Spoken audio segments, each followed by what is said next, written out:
الحمد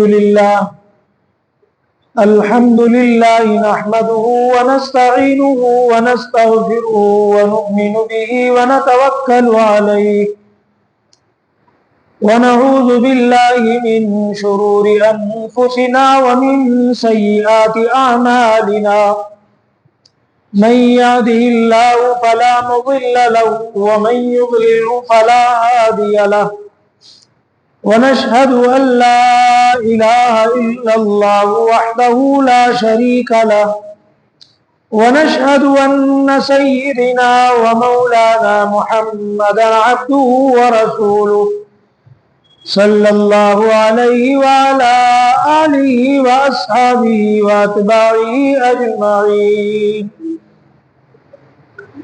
أما بعد فأعوذ بالله من الشيطان الرجيم بسم الله الرحمن الرحيم وأذن في الناس بالحج يأتوك رجالا وعلى كل ضامر يأتين من كل فج عميق وقال تبارك وتعالى ولله على الناس حج البيت من استطاع إليه سبيلا ومن كفر فإن الله غني عن العالمين وقال النبي صلى الله عليه وسلم لا يؤمن أحدكم حتى يكون أحب إليه من والده وولده والناس أجمعين صلى الله عليه وعلى آله وصحبه وبارك وسلم تسلیما كثيرا كثيرا۔ میرے محترم بزرگوں، عزیز دوستو، حاضرین جمعہ، میں نے قرآن کریم کی دو آیتیں جناب محمد الرسول اللہ صلی اللہ علیہ وسلم کی ایک حدیث آپ کے سامنے سنائی۔ چونکہ یہ مہینہ حج والا مہینہ چل رہا ہے اور حج ہی کے تعلق سے پچھلے جمعہ میں بھی چند باتیں آپ سے ہوئی تھیں، جس کا خلاصہ یہ تھا کہ اللہ تعالیٰ نے اپنا گھر خانہ کعبہ بنایا تاکہ پوری دنیا سے لوگ جائیں اور اللہ کے گھر کو دیکھیں، اللہ کے گھر کا طواف کریں۔ اسی لیے اللہ نے فرمایا حضرت ابراہیم علی نبینا علیہ السلام سے کہ اے ابراہیم، ہم نے اپنے گھر کے پاس تمہیں ٹھکانہ اس لیے دیا تاکہ تم میرے اس گھر کو پاک و صاف رکھو، اعتکاف کرنے والوں کے لیے، رکوع سجدہ کرنے والوں کے لیے، قیام کرنے والوں کے لیے، اور میرے اس گھر کا طواف کرنے والوں کے لیے۔ تو اللہ بھی یہ چاہتے ہیں کہ لوگ جائیں اور میرے گھر کو دیکھیں، میرے گھر کا طواف کریں۔ اور گھر کا طواف یہ اللہ کے عباداتوں میں سے ایک اہم رکن حج ہے، اس میں یہ عبادت شامل ہے۔ میں نے جو قرآن کریم کی آیت آپ کے سامنے پڑھی، اللہ تعالیٰ اس آیت میں فرما رہے ہیں کہ لوگ میرے اس گھر کا حج پیدل سواریوں پر آئیں گے، اس لیے میرے اس گھر کے حج کے لیے، میرے اس گھر کو دیدار کرنے کے لیے اے ابراہیم تم لوگوں میں اس بات کا اعلان کر دو، وَأَذِّن فِي النَّاسِ بِالْحَجِّ۔ اللہ کے گھر کا طواف کرنا، اللہ کے گھر کا دیدار کرنا، اللہ کے گھر کے سامنے بیٹھ کر صرف اللہ کے گھر کو دیکھتے رہنا ہر حال میں عبادت ہے، کیونکہ حدیث پاک میں فرمایا پیارے آقا صلی اللہ علیہ وسلم نے کہ اللہ تعالیٰ اپنے گھر پر ہر وقت 120 رحمتیں ہر وقت نازل ہوتی رہتی ہیں۔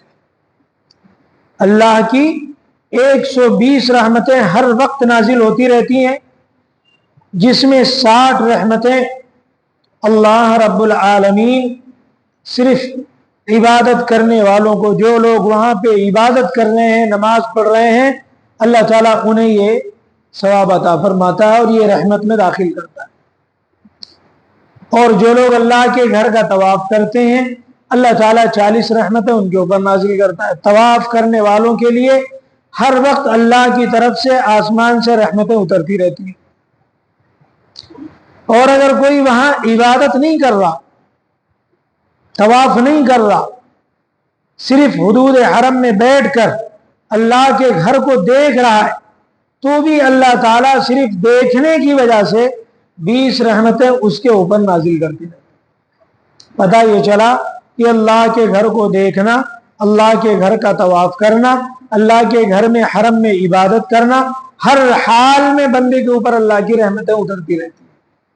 اس بنیاد پر ہر بندہ جس کو اللہ وہاں جانے کی استطاعت رکھے اسے جانا چاہیے اور اللہ کے گھر کا دیدار کرنا چاہیے۔ اللہ کے گھر کے دیدار کے لیے یعنی حج کرنے کے لیے اپنی زندگی میں مسائل اگر کوئی آ جائیں تو اس کو آگے پیچھے کر کے پہلے مرحلے میں اللہ کے گھر کو دیدار کرنے کے لیے جانا چاہیے، اور اللہ بھی یہی چاہتے ہیں۔ اللہ نے اعلان فرمایا کہ لوگوں میں اعلان کرو کہ حج کریں، چاہے وہ سواریوں پر آئیں پیدل آئیں۔ تو تاریخ میں ایسی مثالیں بھی ملتی ہیں کہ لوگوں نے پیدل حج کیا، اتنی لمبی دوری کا سفر انہوں نے بغیر کسی سواری کے، سواری میسر نہ تھی، اس بنیاد پر سفر کیا۔ اسی وجہ سے وہاں جانے کے لیے صرف دل میں طلب اور تڑپ چاہیے۔ مال و دولت اللہ تعالی مال و اسباب اس کا ذریعہ اس شخص کے لیے بنا دیتے ہیں جو وہاں جانے کی طلب اور شوق رکھتا ہے۔ اسی بنیاد پر کوئی یہ نہ سوچے کہ میں کیا جا پاؤں گا، میں صاحب حیثیت نہیں ہوں، میری اتنی استطاعت نہیں ہے اور میں کیا جا پاؤں گا۔ یہ اس طریقے کی سوچ نہ رکھے۔ ہر بندے کو چاہیے کہ وہ اپنے دل میں یہ استطاعت رکھے کہ اللہ تو مجھے اپنا گھر دکھلا، وہاں کی زیارات کرا، اے اللہ تو اپنے گھر اور جناب محمد الرسول اللہ صلی اللہ علیہ وسلم کے روضے کی زیارت نصیب فرما۔ یہ طلب اور تڑپ ہونا چاہیے، تو باقی اللہ تعالیٰ مال و اسباب اس کے لیے کوئی نہ کوئی ذریعہ اور سبب بنا دیتے۔ مالک بن دینار رحمت اللہ علیہ اللہ کے بہت بڑے نیک ولی گزرے ہیں۔ وہ کہتے ہیں کہ دھوپ کا موسم تھا، حج کا زمانہ چل رہا تھا، اس زمانے میں لوگ قافلے بنا بنا کر سواریوں سے اور پیدل حج کیا کرتے تھے۔ اس سال میرا بھی ارادہ حج پر جانے کا تھا، لیکن میرے پاس بہترین سواری میسر تھی، اس لیے میں کچھ رک کر جانا چاہتا تھا۔ بیان کرتے ہیں کہ ایک دن میں نے ایک منظر دیکھا کہ گرمی کا موسم ہے، سخت دھوپ ہے، گرمی کی تپش ہے، اور سارے لوگ پریشانی کے عالم میں درختوں کی چھاؤں میں رکے ہوئے ہیں، اور اتنے میں دیکھتا ہوں کہ ایک شخص ہے جو اس گرمی کا خیال نہ کرتے ہوئے اور دونوں پیروں سے معذور بھی ہے، اور اسی عذر کی حالت میں گھسٹ گھسٹ کر اسی دھوپ میں تپش میں پورا جو بدن پسینے سے شرابور ہے، اور اسی حالت میں وہ گھسٹ گھسٹ کر چل رہا ہے۔ مالک بن دینار رحمت اللہ علیہ فرماتے ہیں کہ میں نے بہت غور سے اس کو دیکھنا شروع کیا۔ کافی دیر کے بعد جب وہ مجھ سے قریب ہوا تو میں اس سے مخاطب ہوا، وہ اللہ کے بندے اتنی سخت تپش ہے، کہاں کا ارادہ ہے؟ تو اس نے بتایا کہ میں حج کے ارادے سے اپنے گھر سے نکلا ہوں، اور استطاعت اتنی نہیں رکھتا ہوں کہ میرے پاس سواری ہو، اس بنیاد پر، اور اللہ نے مجھے پیروں سے معذور بھی بنایا ہے، اس لیے میں اگر گرمی اور سردی کا خیال کروں گا تو حج کے دنوں تک وہاں نہیں پہنچ سکوں گا، اس لیے میں چل پڑا ہوں گھر سے یہ ارادے سے۔ مالک بن دینار رحمت اللہ علیہ کہتے ہیں کہ مجھے بڑا ترس آیا اس پر، میں نے کہا تھوڑی دیر آرام کر لے، میں میرے سائے میں ٹھہر جا، گھر کے چھت کے نیچے، میں تجھے کچھ تیری ضیافت کرتا ہوں اور تیرے لیے کچھ سواری کا انتظام کرتا ہوں، تو اس کے ذریعے سے چلا جا۔